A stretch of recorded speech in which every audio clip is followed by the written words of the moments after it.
Well, big talking points from over the weekend in Europe. Chelsea returned to winning ways. Manchester City through to the final of the FA Cup for the 4th straight time.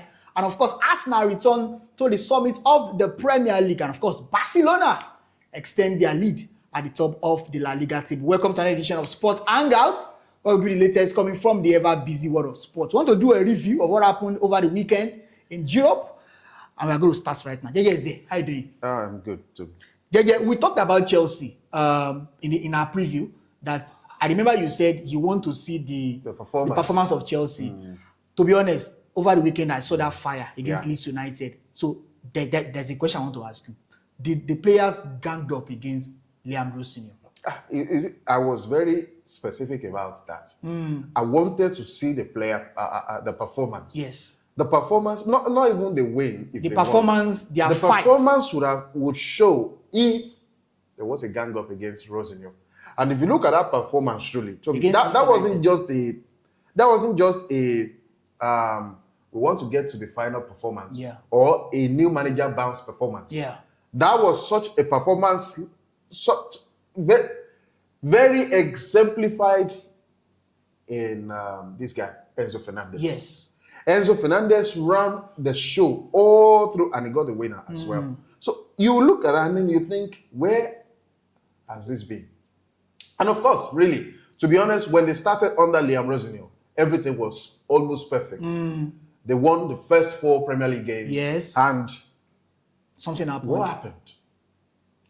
Okay, he lost his dressing room. Of course, that's the reports we've been getting. It's more or less now like happening more often. Is it because he banned Enzo Fernandez for 2 games? Player power now. The 2 games that Enzo Fernandez was out of the team, remember? He banned Fernandez for 2 games. Yes. And then after the 2 games, Fernandez came back. What was his performance like?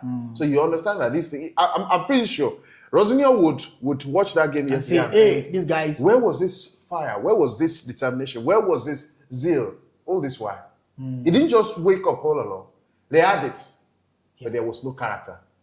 The guys showed. So you can say that the players sacked Liam Rossinier. It's as simple as it's not for the first time it's happening. Of course, player power. That's what they do. It's not for the first time. I remember, and if Villas-Boas in 2013. Chelsea are a team too that they don't care about who you are as a manager. Yes, they are always a fire him. I want to get you out. They get you out. Fire them manager. Yeah, you want to get you out. They get you out. But they somehow you know the intriguing thing about that Chelsea team is they hire you, fire you. But somehow it has always worked. It has worked because it gets them to the finals. In 2012, when they won their first Champions League trophy, they sat their boss. They brought in Roberto Di Matteo. They won the Champions League. In 2021, when they won the second, they sacked Frank Lampard, brought in Thomas Tuchel. Right now, they have Callum McFarlane, who's already in the final of the FA Cup. I think this is the 8th manager. Yes, that Chelsea have got under the blue coat team, and they've won the club champions. They've won the Europa Conference League. Wow. They've got to a couple of finals as well. So it's like it all worked for them. All right. Let's leave Chelsea and let's talk about. How can you explain that Chelsea are in the final of every cup? Imagine how. And potentially they can win a trophy. They can win a trophy. When Arsenal potentially can win nothing. So how do you explain that? Now, if Arsenal doesn't win any cup this season, any trophy this season, and Chelsea do, of course, they have a better Chelsea fans will think they have a better. And that's why I'm saying that somehow it's always worked for them because they've always gone on to get the trophy. All right, let's talk about Manchester City. Now, I also remember you did say in the preview that game against Southampton will not be an easy game for them. As a matter of fact, Southampton scored first in that game in the 78th. What a beautiful goal! And then they went to sleep. Goal. City scored 2 goals in 3 minutes. Another beautiful goal. It was a spectacle of an FA Cup semi-final, but it was really very tough. But the last 2 matches for City now, they've been grinding out wins against Burnley, against Southampton. See that they are tired as well. Now, you see, I think one of the most important aspects on the field of play is the number 4, is the number 6 role. Defensive midfield. Yeah, Rodri. Because that position, how you control it matters a lot. Yeah. Rodri has been injured, and since he's gone in, they've been struggling. The midfield has not clicked. Honestly, Nico Gonzalez. Of course, he did score the winner against Southampton. But he doesn't give that balance. Exactly. Like Rodri. They can't quite control, and because Bernardo Silva. It's not a static midfielder. He's not someone you expect to defend. Yeah, he's a central midfielder. He goes rooms and so I think that's playing. I don't think it's more of fatigue. I think it's more of the team balance has been has been distorted somehow. All right, before we leave Man City, we don't know the extent of the injury to Rodri, But if this injury goes for a long time, do you think it will affect them in this running? Because they also have 5 games in the Premier League. Now, the thing that a win does for you is it gives you the confidence to go and play another game. So if they keep grinding, they won't care. They won't mind. Just to keep. But you also know that the goal difference is very important in this context. Yeah, I mean, if you win 2-1, if you win 5-0 right now, it's big. For whether it's Arsenal or Manchester City. Honestly, I know, but I think it's still a thing for them. Okay. It's still a thing for them. I don't think Arsenal will win their remaining games.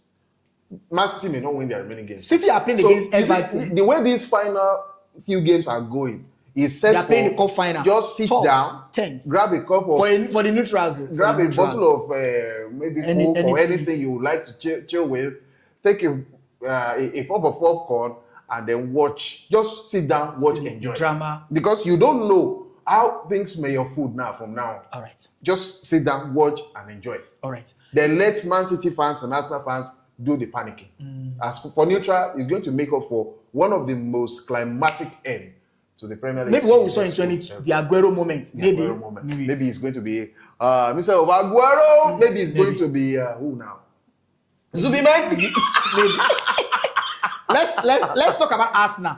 Their game against Newcastle United on Saturday that was a tough game. One shot on target all through the game. That was a tough for game. A team that wants to. That was a tough game. It's not like Arsenal have been winning convincingly either. But so both of them have been grinding wins. Against Newcastle United, tough game it was for Arsenal, but they did what they had to do against Newcastle United by winning by a long goal. Now, they are back at the top of the Premier League table, 3 points ahead of Manchester City. Now, this is where it gets more interesting. They are still going to play next before City. If they beat Fulham, they will extend their gap to 6 points before City gets to play against Everton. That will be next week, Monday. How important was that win for Arsenal against Newcastle United? Yeah, like you said, on Saturday. It will open a 6-point gap. Yes, that pressure back on Man City. When it opens a 6-point gap, this whole battle now is psychological, honestly. It's so psychological more than ever.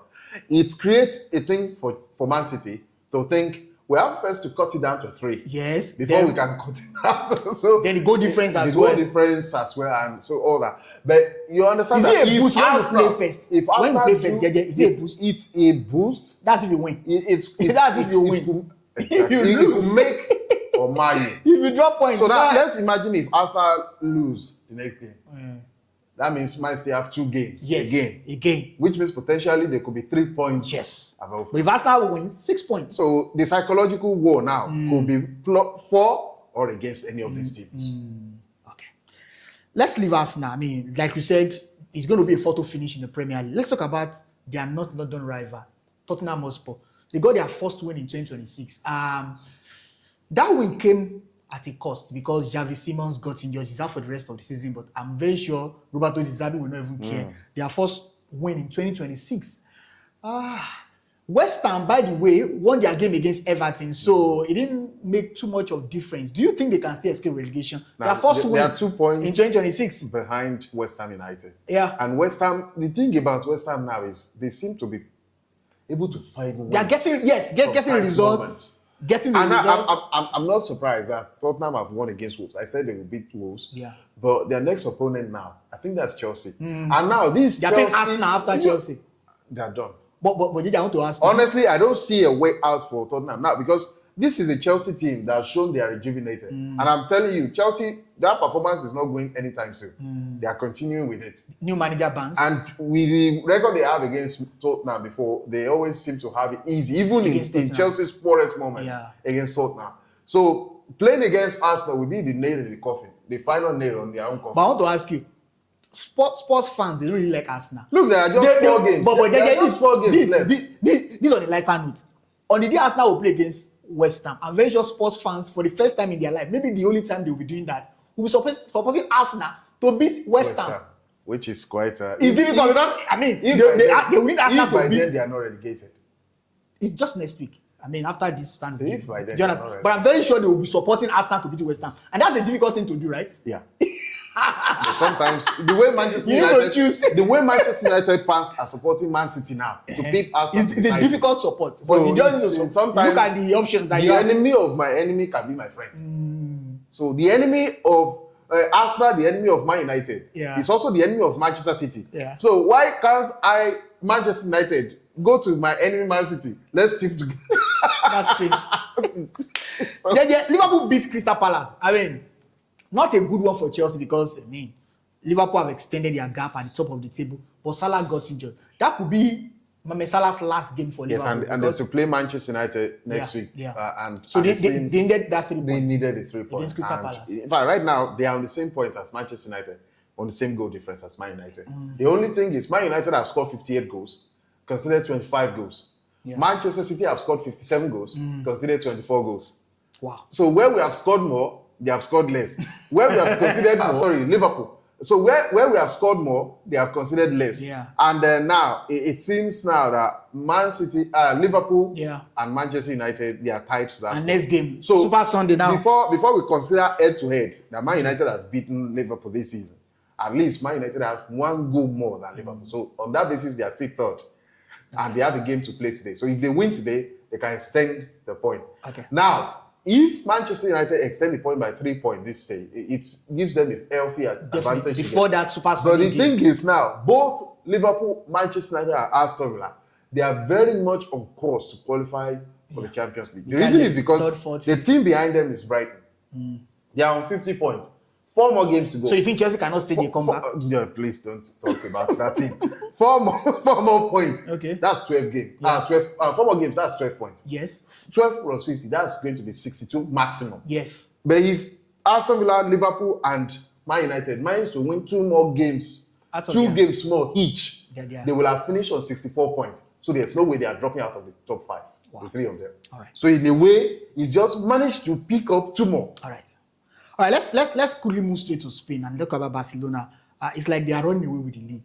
Real Madrid have made it very easy for them, but Lamine Yamal is out for the rest of the season. The good news is that they won't need Lamine Yamal to win the title. 11 points ahead of Real Madrid right now. I think it's done and dusted. It's done. Because all they need now is just 1 win and 1 draw more. They are still going to play their Clasico, but I don't think that will really beat matter. Real Madrid in the, Real Madrid have been very that's poor going to be tough, really, not to call. That's going to be a tough call. But the way Madrid have been playing this year, especially since they lost to Bayern Munich, they've been playing like, well, my season is over. And for a Real Madrid team to go 2 seasons without winning any title, that's massive failure. That's totally unacceptable. Massive failure. All right. Let's get your reactions. And of course, I mean, a lot happened over the weekend. Arsenal back to the summit. Manchester City and Chelsea in the final. By the way, the final of the FA Cup will be on the 16th of May 2026. Until next time that we are going to meet, I remain Toby. I'm JJ. Please don't forget to like, comment, share, subscribe, and turn on notification bell. Now, that subscription is free, please. And engage our post so we can serve you more content. Until next we meet. Bye. Bye.